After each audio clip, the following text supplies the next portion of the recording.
stand out and be counted by the manufacturers at the next big show. I've got urgent business in the south. I have to meet a man at Mobile Junction.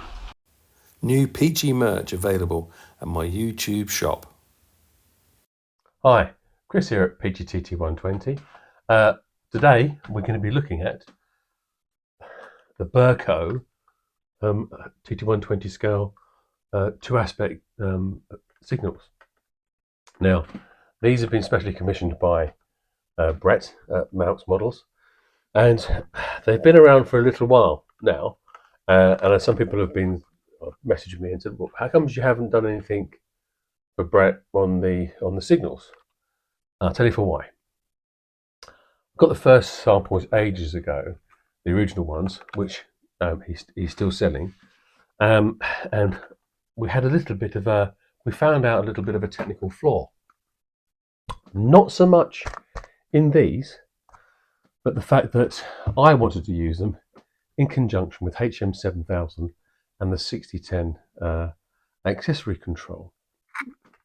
What's the problem with that, Peachy? You'll say.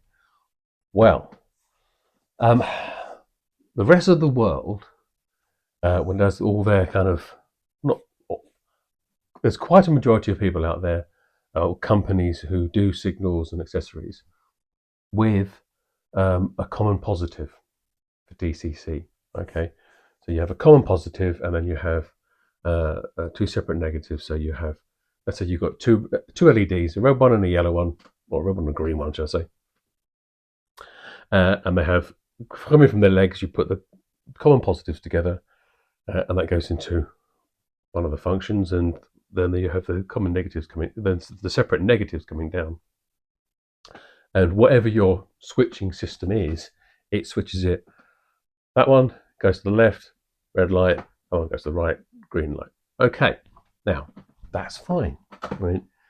Except Hornby don't do it that way. Of course they don't do it that way. Now you don't blame Martin Weaver about this, because this is something he's inherited. That kind of historical feeling of like making sure that everyone buys everything from Hornby, rather than making things more compatible with everyone else. So all the Hornby signals and points and things work with this, and the other ones do too. But when it comes to actually these signals, they wouldn't. All right. So what have they done? He's made a new batch. Brett's put his hand in his pocket, and he's got the guys at Berko to produce, and you won't see it on here, but it says common negative. So these should work with HM6010. So we'll give this a go. New from Westall Wagon Works, the workshop inspection pits, short and long. And don't forget to use BerkoTT120 at checkout to claim your 5% on all online TT120 orders. Okay, let's turn it on. You get a little blue blip and then a red light on, so you've got your power. Click on the DCC app. There she is. And then I'll click on the settings. Now, it would normally say scan, and I've already scanned. So rather than pressing restart scan, you just need to press on link device. You can see the light's gone blue on the unit. So it's actually, it's now connected via Bluetooth. We'll speed this up. As you can see, the wheel of death starts going crazy. Blue light's flickering away. Eventually, it's found itself, but it needs an upgrade. So we have to start the upload. We'll definitely fast forward this piece. Okay, it's gone green. Once I noticed it, there we go. Press the button, Hopsy. There we go. And then we just need to turn it off and on again.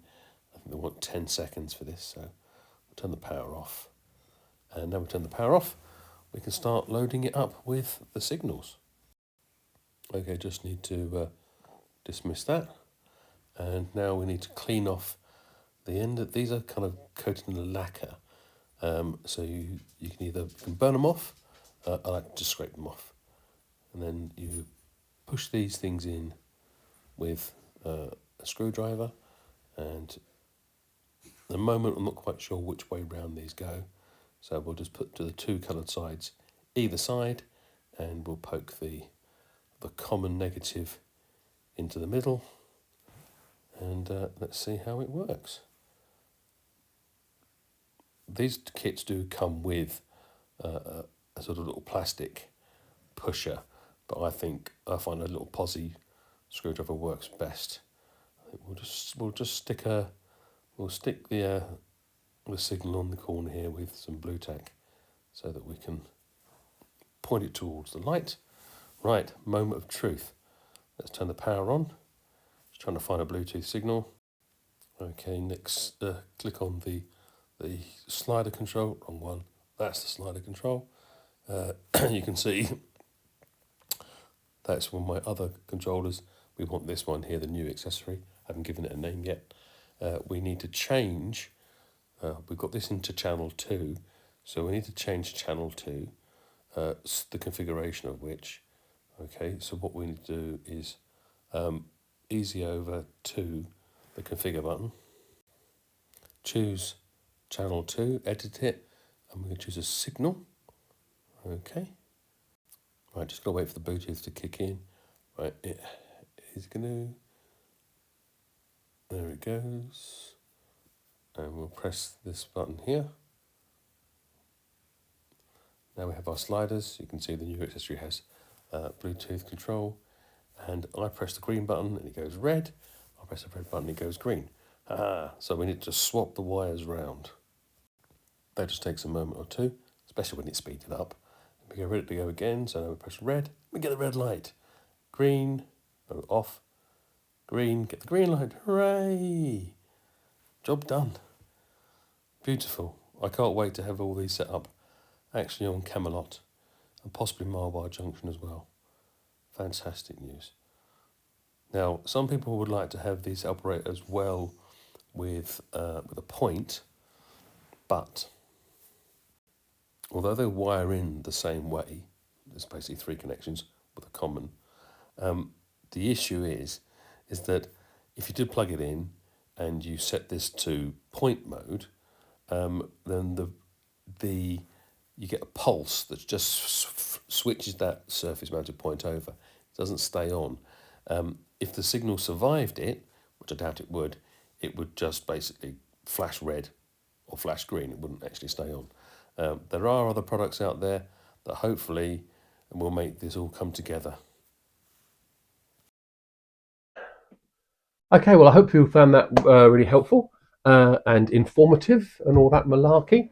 I'm so chuffed that this has managed to get sorted, because it really means that HM7000 now, we can use point motors, and we can use signals and things all from our app, which is fantastic. Starting to integrate the thing together, which is fantastic. Not just relying on the Hornby stuff that's out of scale. The 00 stuff, that is. Now, what do we want to say? You'll have noticed that there was a little bit earlier on about some merch, which is it's actually an idea of my son's, and he wanted to do it, and I said, "Let you go for your boots." If you fancy supporting the channel by buying some merchandise like a hat or a cup, be my guest. I think most of the money goes to the manufacturers of the merchandise. We get a very, very small commission from that. But it would be well received. Thank you very much. What we've got in the future? Well, okay, I think we've got myself and Greg from Mac Trains will be doing another Let's Talk TT. This time we're going to be talking to Hornby again, but this time we'll be talking to George as well as Martin Weaver. So we're talking to George. He's their HM7000 guy. So we've got tons of questions from people that we spoke to at various shows and whatever, and who've direct messaged us.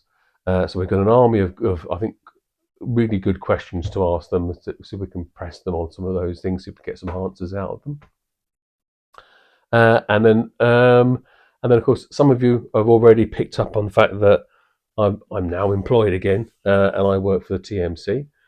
They have no real issue. They have no issue of a TMC about me carrying on with my channel, promoting TT120 and promoting specialist products like these, even though it's from another retailer, because it's something that they're not competing against. So there's no clash of interest there. Okay, so that's why we can continue when something really interesting comes up like this. We're going to carry on sticking it on the channel. I will be doing some stuff, as you can probably.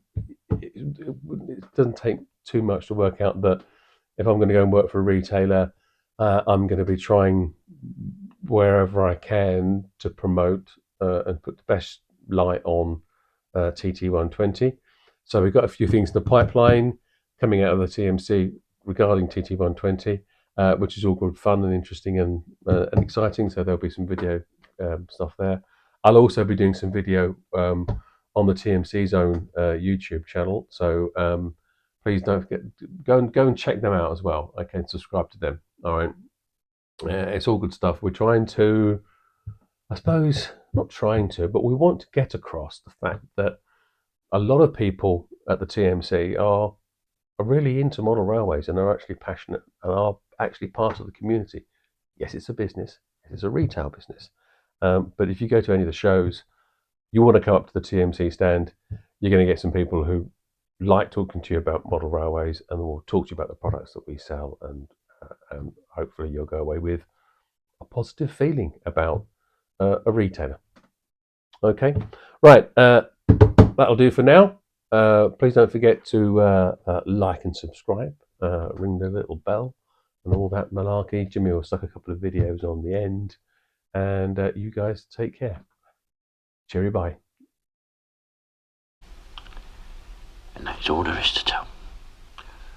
I'll be on my way now, sir. I've got urgent business in the south. I have to meet a man at Malc Junction.